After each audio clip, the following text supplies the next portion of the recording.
स्वागत है दोस्तों आपके हमारे YouTube चैनल दीप मैथ पॉइंट में। आइए आरआरबी एनटीपीसी सीबीटी 1 6/6/2025 शिफ्ट 1 में पूछा गया बेहतरीन क्वेश्चन है। और ये शिफ्ट 1 में ही सिर्फ नहीं पूछा गया, इस तरह का क्वेश्चन प्रत्येक शिफ्ट में एक उठाया गया, जो कि एनटीपीसी का बहुत ही फेवरेट क्वेश्चन रहा है।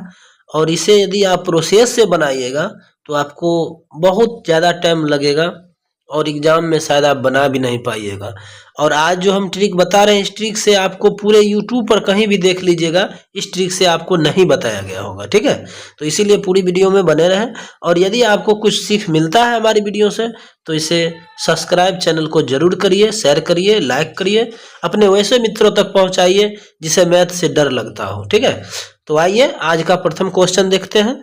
और एक ही क्वेश्चन हम अभी चला रहे हैं। जब सब्सक्राइबर मेरा 1000 हो जाएगा उसके बाद हम रेगुलर क्लास लेंगे चैप्टर बाय चैप्टर। ठीक है, तो आज का फर्स्ट क्वेश्चन यही है कि एक समकोण त्रिभुज की भुजाएं, देखिए एक समकोण त्रिभुज है जिसकी भुजाएं सेंटीमीटर में है, x - 13, x - 24 और x है।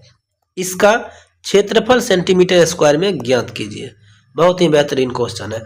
आप सभी जानते होंगे कि जब हम समकोण त्रिभुज बनाते हैं, ठीक है, तो इसका जो मान लीजिए ए, बी और सी है, इसका सबसे बड़ी भुजा जो होता है वो क्या होता है, कर्ण होता है।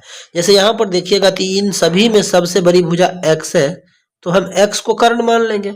बाकी दो भुजा में से एक भुजा हम लंब और आधार मान सकते हैं, एक भुजा को हम लंब और आधार मान सकते हैं। ठीक है, यदि आप इस प्रोसेस से बनाइएगा तो आप जो जानते होंगे सूत्र का, उसमें कहता है कर्ण स्क्वायर बराबर लंब का स्क्वायर प्लस आधार का स्क्वायर।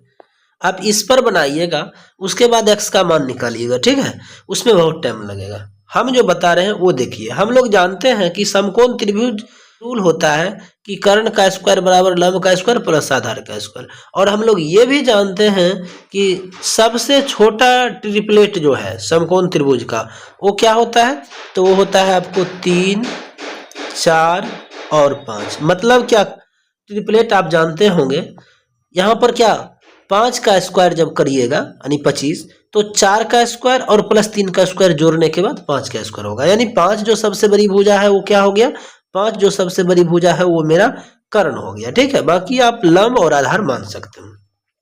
तो पहले हम क्या करेंगे, सबसे छोटा ट्रिपलेट ले लेंगे 3, 4, 5। अब देखिए, अब जब भी इस तरह का क्वेश्चन पूछेगा तो हमें दो ऐसी भुजा उठाना है। ठीक है, जैसे मान लिया जाए ये सबसे बड़ी भुजा कर्ण है, तो कर्ण में से ये आधार या लंब कहिए यानी बीच की जो भुजा है इसे माइनस करेंगे तो 1 होगा, और फिर इससे इसको माइनस करेंगे तो 1 होगा। यानी ये जो अंतर है ये हमको समान अंतर देगा। ठीक है, दोनों ओर समान अंतर देगा। तो यहाँ से हम उठा सकते हैं, मान लिया जाए कर्ण उठा लेते हैं x, और ये इससे बड़ी भुजा जो है x - 13, यहाँ -13 है इसलिए बड़ी है, -26 है ये छोटी है। आप ऐसे भी कर सकते हैं x - 13 और x - 26 ले लेते हैं। आइए हम दोनों ओर से आपको बताते हैं। ठीक है, यदि हम x लेते हैं तो x - 13 और ये ब्रैकेट बंद, यानी कि यहाँ से ये जो है x - x + 13 हो जाएगा। ठीक है, और जब इसको काटिएगा तो क्या होगा, दोनों का अंतर 13 बचेगा। दूसरा क्या था कि एक ये भुजा लेना है x - 13 और इससे अंतर करना है x - 26 को। तो देखिए x - 13 -x और प्लस 26, यहाँ से -x खत्म हो जाएगा, 26 में से 13 जाएगा तो कितना बचेगा, 13।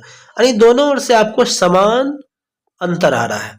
तो कहने का मतलब है कि ये जो निकल रहा है ये सबसे छोटा जो ट्रिपलेट है आपका 3, 4, 5, इसका गुणज है ये। यानी कि कहने का मतलब कि इसको जब आप 13 से गुना करिएगा तो वो जो समकोण त्रिभुज है उसका लंब, आधार और कर्ण आ जाएगा। यानी 13 × 39, 13 चौके 52 और 13 पचे 65।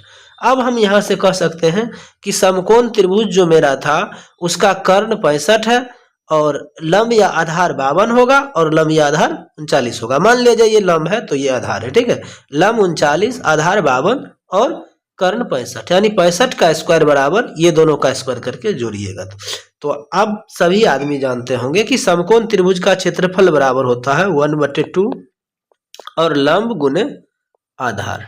ठीक है, तो यहां से कर दीजिए 1/2, लंब कितना 39 है, आधार कितना 52 है, क्योंकि 65 से कोई मतलब नहीं है समकोण त्रिभुज में। इसको जब काटिएगा तो ये कितना 26 बार में कटेगा, और जब दोनों को गुना करिएगा 39 गुना 26 करिएगा तो आपको कितना आ जाएगा, आपको आ जाएगा 1014, 1014, यानी ऑप्शन नंबर ए जो है आपका सही आंसर होगा। देखिए बिल्कुल बेस्ट क्वेश्चन, और हम समझाने के लिए क्वेश्चन में 5 मिनट लिए हैं। आप ये तरीका समझ गए होंगे। जितना एनटीपीसी में इस तरह का क्वेश्चन पूछा गया है आप उठाकर बना लीजिए इस विधि से, आपको निश्चित बनेगा। और हो सकता है तो आप YouTube पर भी सर्च कर सकते हैं। ये प्रकार, ये विधि, ये तरीका आपको कहीं से नहीं मिलेगा। तो इसलिए कुछ ना कुछ अच्छा सीखने के लिए आप हमारे चैनल को जरूर सब्सक्राइब करिए, शेयर करिए, ताकि जो है ग्रो हो सके। ठीक है, और हम रेगुलर क्लासेस पर मैथ और रीजनिंग का लाएंगे।